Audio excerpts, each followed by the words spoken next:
Coming up on the March 26th edition of Carolina Week.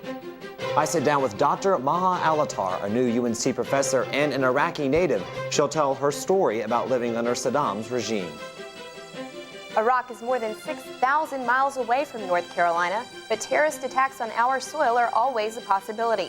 Find out what you can do to keep safe. Before Y2K, you heard of stories of people stocking up on food and supplies. Now the war has people stocking up again. We'll tell you about one group that's always prepared. All that and more. Carolina Week starts now.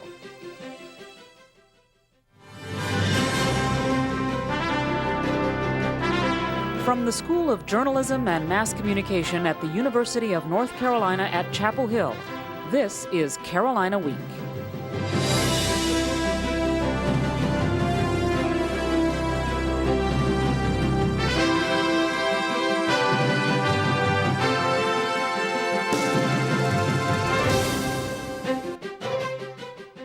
I want you to know your nation appreciates your commitment and your sacrifice in the cause of peace and freedom.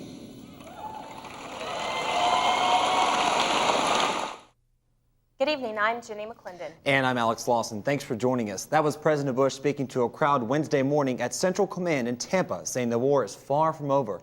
But here are the other war headlines as of Wednesday, March 26th. Iraqi officials say on Wednesday 14 people were killed when 2 cruise missiles struck a residential area of Baghdad. They say it's the worst number of civilian deaths since the war began. The death toll of North Carolina Marines is now up to 11. The first bodies of Americans fighting in Iraq were brought back to the United States on Tuesday. And in Qasr, coalition forces have begun the relief effort. Troops delivered water and supplies to hundreds of people. On Wednesday, U.S. military officials denied targeting the residential area in Baghdad. One Carolina professor is particularly interested in the war in Iraq. Maha Alattar is an Iraqi American who fled Iraq with her family 20 years ago. They left with nothing but their clothes. She was only 10 years old at the time, but was old enough to understand the atrocities Saddam Hussein visited on his own people. Now she's in the neurology department at UNC Chapel Hill. She joined the faculty only a month ago. She's part of Women for a Free Iraq, an organization that's speaking out against Saddam Hussein's violent regime. Joining us now in our Carolina Week studio is Dr. Alattar. Dr. Alattar, thanks for being here today. Thank you very much for having me. My first question for you is, what are your memories of Iraq and Saddam Hussein? Well, nothing pleasant. When I was a young child, let's say about 10 years old, that's when Saddam Hussein took over. As I remember from school, we were forced to do our project on Saddam Hussein. If it was an art project, it's Saddam Hussein. If it was an article, it's Saddam Hussein. And so we got, over nauseous with Saddam Hussein. As soon as he took power, he started to persecute different ethnic groups. My family, being Shiites, were amongst those who were persecuted. He basically took 5 of my uncles and aunts, threw them on the border with Iran, and then took their children, at that time ages 17 and 40, put them in prison. Until today, we don't know what happened to them. That's pretty much my very unpleasant memories of him. At least one commentary has said that some of the Iraqi people would rather have a dictator than be occupied by the American forces. Do you think that's true? No, I don't think that's true. The Iraqi people have suffered some unimaginable acts of tyranny and horrific crimes against humanity that nobody can imagine for the past 34 years. We're talking about cutting off people's tongues if people say something against the government. We're talking about raping women and daughters in front of their parents. We're talking about kidnapping people in the middle of the night, and no one has heard of them for till now. We're talking about putting people in acid baths. So a lot of people are very much aware of the democracy in the United States, and the Iraqi people want nothing but to be rid of this tyrant and to be free and to have democracy so they can live with dignity and humanity. What's it like when you're at home watching this on television? Well, I have a mixture of bitterness and sweet, so to speak. Bitterness because of the pains that the Iraqi people had to go through. When I see those pictures of those little kids, they look poor, they look worn out. Entire cities look like have been worn out by Saddam's regime, and I feel sad. On the other hand, I feel I have a sense of joy that hopefully in a few days my people will be free, the Iraqi people will be free. Dr. Maha Alattar from the Neurology Department here at UNC Chapel Hill. Thanks for joining us today. Thank you very much. The war against Iraq has many people wondering about their safety here on campus. Dana Hackett tells us how the campus community can be prepared for a potential threat. Watching images of war in Iraq plastered across TV screens is becoming a daily routine for students. And though the images are very real, some students say they aren't worried about potential threats on campus. I haven't really, been stressing over anything or taking any precautionary measures, but honestly, I'm not terribly concerned. Despite this lack of concern, university officials are advising the campus community to be prepared. Department of Environment, Health and Safety Director Peter Reinhardt says UNC shouldn't completely rule out the possibility of an attack. We are highly accessible. We are kind of soft targets because it's easy to get to any place on our campus. Reinhardt suggests making a shelter in place to prepare for a potential emergency. You can take shelter in an interior room like this one here, away from any windows. This can help improve your chances of staying safe. We really need to educate people about shelter in place. It's really the most appropriate response for many types of emergencies. Reinhardt also says that campus housing staff are prepared to provide support to students in emergency situations. Many students aren't aware of what to do in the event of an attack. Probably I would just pack up a couple things as fast as I could and see if I could get in my car and leave. It's probably not the smartest thing to do, but that's probably what my first reaction would be. But Reinhardt says leaving campus or Chapel Hill isn't the safest thing to do. Don't call your friends or your parents to come and pick you up because actually that would be a chaotic situation. Reinhardt encourages the campus community to stay informed, stay alert, and always be prepared. In Chapel Hill, I'm Dana Hackett, Carolina Week. The university has received no direct terrorist threats. A shelter in place is a safe place protected from hazard with closed windows and doors. Recent research at Carolina suggests a better nerve agent treatment. The experiments, which were conducted on rats, show that a popular anti-Alzheimer's drug decreases the effects of nerve agents. Scientists support further testing, saying the research is important because of the war in Iraq and the chance of chemical attacks. With the recent nationwide terror alerts and the war in Iraq, many people are thinking about what they should stock up on in case an attack happens on U.S. soil. As Carolina Week's Michael Handy shows us, one group is already prepared. As people buy their weekly groceries, some wonder what they'd need in an emergency situation. Some of the best advice might come from members of the Mormon Church. They've been practicing food storage for more than 60 years. Wanda Molnar is a member of the church and a mother of 4. I get 2 vials. You do have 2 vials. Her family keeps a year's supply of food on hand just in case. Life is full of difficulties. Some people have more than others, but everybody's going to have them at some point. At some point, you're probably going to lose your job. At some point, a hurricane's going to hit. At some point, and if you're in California, an earthquake's going to hit. The church recommends that every family keep at least a 1-year supply of food.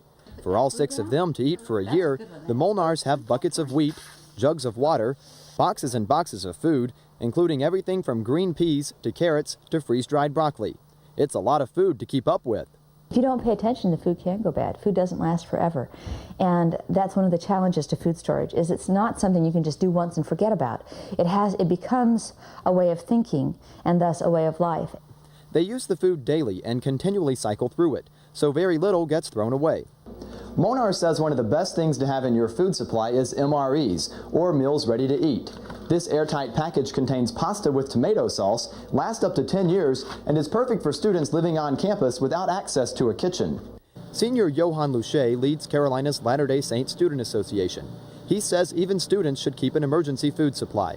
Having food storage helps out a lot because anything can come up, like the ice storm. I mean, I was shocked to see how much ice there was and how even the other day it was really cold. A lot can happen, so it's better safe than sorry. Students can keep kits like this one. It has everything from Cheerios to a spaghetti with meat sauce MRE. But the Mormon faith isn't just about stockpiling food. The whole way of life is just to be, to prepare and to be self-reliant, to be able to have the reserves you need for whatever problems will come along eventually. With all this food, the Molnars seem prepared for whatever might come their way. In Chapel Hill, I'm Michael Handy, Carolina Week. Molnar says there are several resources to help you prepare your own food storage. The church has a food calculator to help you figure out how much you need. You can link to it through our website at carolinaweek.org. Well, lots of things besides war can lead us into depression. Carolina Week looks back at one Carolina student's tragic struggle.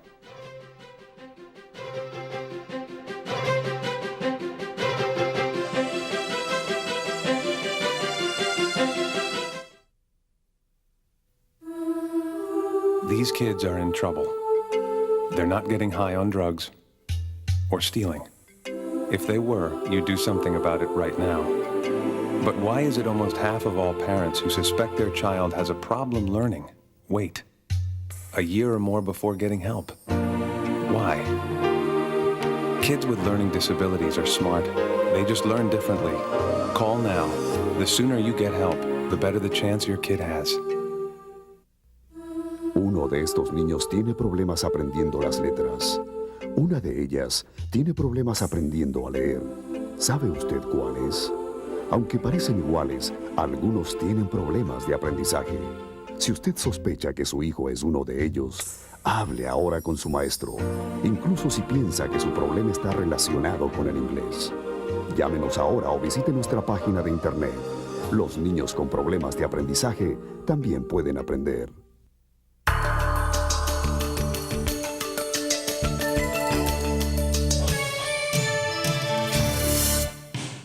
College students are often anxious about papers and exams, and with the current war in Iraq, some students are dealing with a new anxiety. UNC's Counseling and Psychological Service, or CAPS, is providing help for students on the internet. I am going to take you through some very simple, very easy to use breathing techniques that you can use nearly anywhere or anytime to feel relaxed and calm. The website points out some emotions that students might feel in reaction to the war and gives advice on how to cope with them. CAPS is also offering a support group for students with family and friends in the military. UNC psychologist Meredith Myers says the group will help students deal with their intense concerns about the war while still being able to function as students. The support group will meet on Tuesdays from 3:30 to 5 p.m. beginning April 1st. Interested students should call 966-3658 to register. 4 students at Carolina have died by suicide this academic year. 3 died this semester, including junior Erin Cody. Carolina Week medical reporter Gretchen Decker looks back at Erin's Carolina experience. Erin Cody had bipolar disorder, a mental illness characterized by extreme highs and extreme lows. Erin's search for help began in her freshman year. According to her mother, Erin called Counseling and Psychological Services, or CAPS, for help. CAPS told her the next available appointment was in 3 weeks. Erin then called area psychiatrists who participated in her parents' health insurance plan. Local doctors told her the next available appointment wasn't for weeks. She held on until her first visit, but attempted suicide shortly after here in Teague Dormitory. The university's Emergency Evaluation and Action Committee put Erin on immediate medical leave. Psychiatrist Bradley Gaines explains why it's necessary to take such swift action. The last thing that you want to do really is err on not taking the attempt too seriously. Erin wanted back into the Carolina community. She appealed the university's decision and presented physician's letters in support of her return to school spring semester. The committee decided Erin should remain at home. Erin was devastated by the decision. The people she was meeting, the causes that she could be a part of, meant so much to her. So she was very upset that she could not continue that. Erin returned to campus for her sophomore year. She was a vital part of the community, marching for social and environmental justice and participating in missions work in Mexico. Her parents say she was working hard to manage her illness, but this January, she died by suicide. The Cody family doesn't blame Carolina for Erin's death, but they'd like the university to re-examine its mental health services. I think there needs to be a great deal more sensitivity to the plight of the student and less concern about perhaps the liability of the university. In Clemens, I'm Gretchen Decker, Carolina Week. Director of CAPS, John Edgley, says he and the Vice Chancellor's office are reviewing CAPS services but wouldn't comment further. Next week, Gretchen will take us inside the mental health system at Carolina. Kelly Mahoney is here now with a look at the weather. Well, yeah, it is gorgeous outside. It is. It really is. One good thing about this week is it certainly started out nice, might change that as we head into the weekend. We'll talk about that in just a second. One thing we want to note that with the first week of spring, we are moving into the severe weather season. That means that this week's weather question is, what is the average annual number of tornadoes in North Carolina? Is it 1, 3, 14, or 37? I'll have the answer to that weather question and your weekend forecast when Carolina Week continues.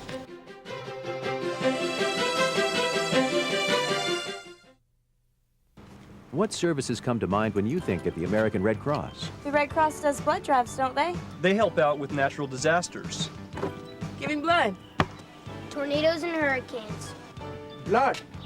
Natural disasters. I'll bet you didn't know that the American Red Cross also provides emergency services for military families and delivers health and safety instruction in first aid, lifeguard training, and CPR. Contact your local Red Cross chapter to learn more about the services they provide.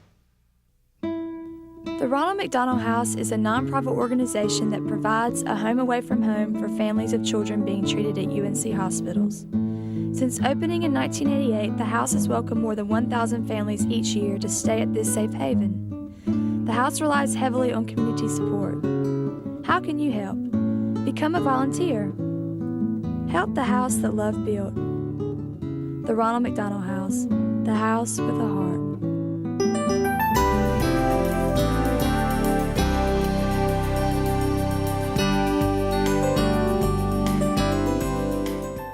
Hi, and welcome back to Carolina Week. Well, the first week of spring has brought a very pleasant change in weather, and a quick look outside will show that flowers are now in bloom, the trees are starting to blossom, and everything is just looking absolutely gorgeous around campus. In fact, if you're looking for a good place to study, you sure can't beat the outdoors.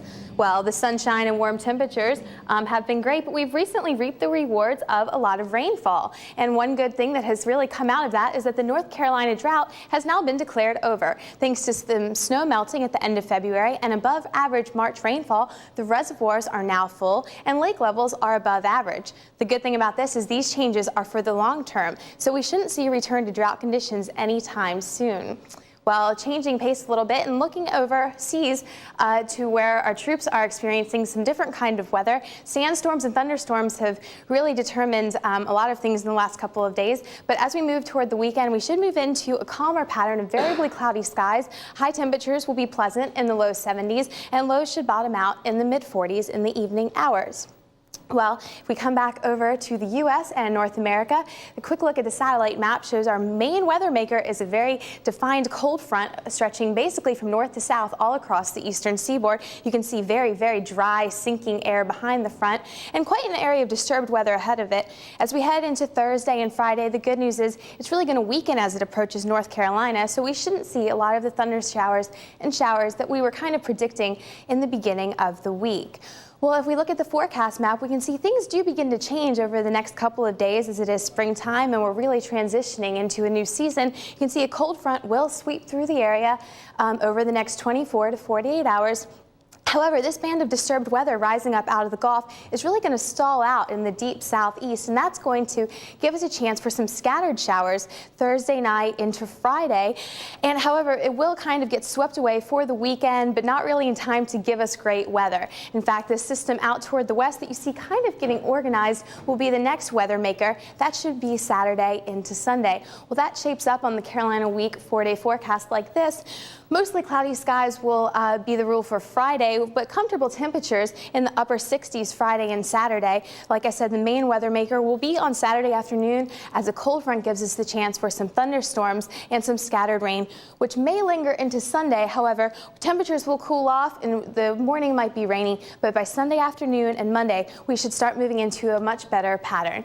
58 on Sunday, and if you're headed down to the beach, it's much of the same transitioning weather through the end of the weekend, temperatures taking a dip as we head into Sunday. If you're headed out toward the mountains, they'll get that system a little bit sooner, 58 on Saturday, 51 on Sunday. If you're thinking about taking a weekend trip down to perhaps Charleston, South Carolina, we can see a high of 75 on Saturday, but really cooling off on Sunday. It's really the same kind of rule no matter where you go. If you're headed down to Myrtle Beach, really the same thing, thunder showers on Sunday and a high on Saturday of 75 degrees.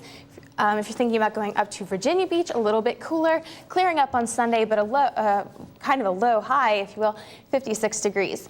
But getting back to North Carolina, and does anyone want to guess what the average number of annual tornadoes that we see here would be? Well, 37 sounds really high. Yeah. 1 sounds too low, so I'm going to go with either B or C.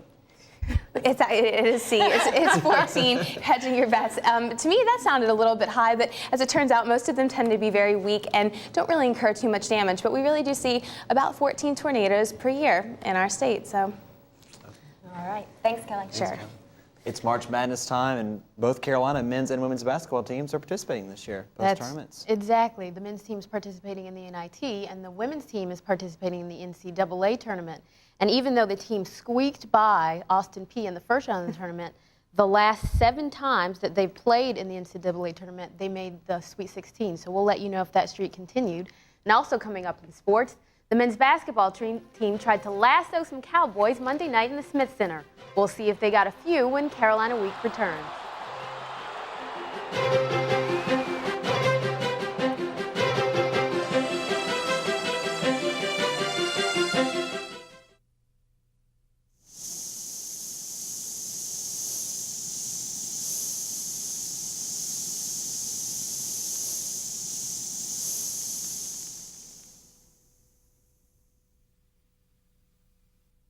$50 invested in a mutual fund 20 years ago returned $452. $50 in the United Negro College Fund returned an award-winning actor.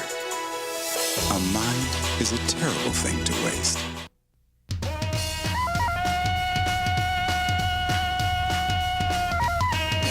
Tarzán, rey de la selva, dueño de Cheetah, padre de Boy.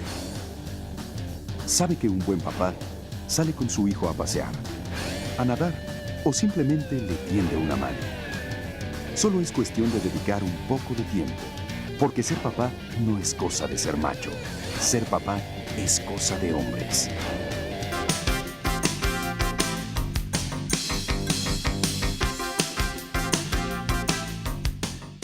Welcome back to Carolina Week Sports. After disposing of DePaul in the first round of the NIT, the men's basketball team moved on to a second-round matchup with Wyoming. A sellout crowd of more than 20,000 turned out to see the Tar Heels, who didn't disappoint in the first half, getting off to a quick start and earning some style points in the process on the way to a 17-point halftime lead. In the second half, however, the Cowboys showed they weren't ready to cash it in. An 18-0 run puts Wyoming within 3, but in the end, the Heels were too much. Raymond Felton's 15 points and 14 assists, along with 20 points apiece from Rashad McCants and Melvin Scott, lead to a 90-74 victory. Afterward, Carolina coach Matt Doherty credited Felton with leading his team to the win. He has, all the cliches, heart of a lion, his toughness, his enthusiasm, his competitiveness, it's contagious, and I think that spreads to our guys. The team will play its final home game of the year in the quarterfinals Wednesday night against Georgetown. Game time is 7 p.m., and the winner heads to Madison Square Garden for the semifinals on April 1st. The women's basketball team is trying to figure out what went wrong as the Heels return from a second-round defeat in the NCAA tournament. The third-seeded Heels were expected to make a run deep into the tournament, but the Heels couldn't stop sixth-seeded Colorado. The Buffs made 9 threes in a 19-point blowout, 86-67. Tara Bjorklund scored a career-high 34 points for Colorado, to go along with 8 rebounds and 4 blocks. Point guard Coretta Brown has played her final game as a Heel, but Carolina returns a talented team next year that has national top 10 potential. After winning its first ACC championship last season, the Carolina women's lacrosse team is finding out life's not easy at the top. The 9th-ranked Heels needed a win against number 4 Virginia Saturday to avoid a winless conference season. Carolina trails 1-0 until Allison Higgins finds Beth Ames to tie it. Second half, it's 3-all when Kim Connors tallies the first of 3 straight Wahoo goals. But the Heels won't die. Freshman Stephanie Scaracchio scores 1 of her career-high 3 goals, but it's not enough. UVA holds on 7-6. Scaracchio says Carolina played well despite falling just short. We were really excited that we were hanging with them. And we were just fighting it was just like a battle between, we're both really good teams, and it really could have gone either way. The gymnastics team completed its regular season against Rutgers on Saturday. Junior Maddie Curley on the uneven bars Oh, ouch! That looked like it had to hurt. That couldn't have been a part of the routine, but she does regroup to take first in the balance beam and second on the floor. Olivia Trusty is the story in this meet, though. After finishing second in the vault, Trusty scores a 9.85 to take first in the uneven bars. She also takes first on the floor. Carolina easily defeats Rutgers by 2 full points. Now that the regular season is complete, the gymnastics team will travel to New Hampshire for the Eastern Atlantic Gymnastics League Championship. Last season, the team won the event, earning Carolina's first ever Eagle title. Because Carolina is the defending champ, Coach Derek Galvin knows everyone will be aiming for the heels. Everybody wants to beat Carolina. And, you know, certainly we enjoy that kind of challenge. It's a very competitive league. It's one of the most challenging competitions of the year, the Eagle Championships, because it's such a long event.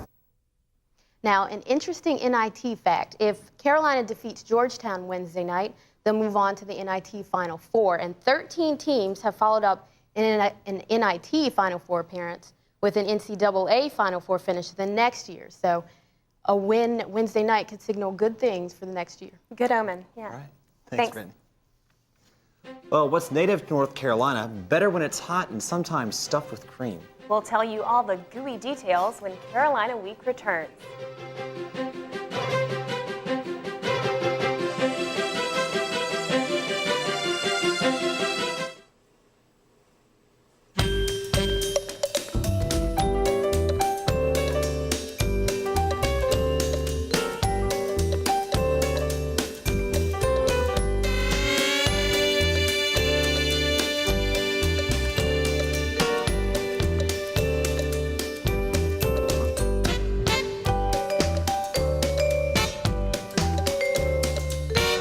Awaken your creativity. Do your thing at the Art School at the Art Center in Carborough. If you have a story idea, contact Carolina Week at 843-8292. You can also visit us online at carolinaweek.org. If you have questions about this program, write Carolina Week at Campus Box 3365, UNCCH, Chapel Hill, North Carolina, 27599. A North Carolina business continues to expand and attract new customers. Carolina Week's Amanda Matthews takes us inside to uncover the sweet secret. What's round, sweet, and yummy to eat? It could be fudge-covered, raspberry-filled, or even topped with sprinkles. One thing's certain. When the Hot Now sign is lit, customers such as Martha Smith can't resist Krispy Kreme donuts. We could smell the fresh aroma coming across the street, so we decided we had to come and have a fresh donut. Sounds tempting, but what's their kitchen secret? Assistant manager Tim Rayburn says they first mix wheat, eggs, milk, and water to form the dough. After it rises in this machine, the dough floats in vegetable oil, where it cooks. Last is the sweetest step, the glaze. After it slightly hardens, donuts are ready to go. Rayburn says this recipe makes regulars out of some customers. We have a gentleman who comes in every day, twice a day, and he always gets a plain cake donut and a medium cup of coffee. And as soon as we see him pulling the lot, we go ahead and get it ready. Donut popularity started here in Winston-Salem. Since then, Krispy Kreme employees have been serving a variety of customers for 65 years. From business groups to Boy Scout troops, Krispy Kreme donuts are a hit, especially the original Hot Now glazed. The original glazed is the most popular Krispy Kreme donut, followed by chocolate ice cream filled and sprinkled donuts. Sprinkled, powdered, or glazed, customers can't seem to get enough. Only 14 states remain without Krispy Kreme stores. So, is it healthy to be a donut lover? It's not something you can live on, but you should enjoy it. It's a treat. That it is, and according to the company website, Krispy Kreme makes roughly 5 million treats a day. In Winston-Salem, home of the Krispy Kreme donut, I'm Amanda Matthews for Carolina Week. That looks pretty good, guys. What do y'all think? Could you go for one right now? now? I want a donut. I could. Yeah. Really neat. All right, well, that's all the time we have for this edition of Carolina Week. Thanks for joining us. Good night.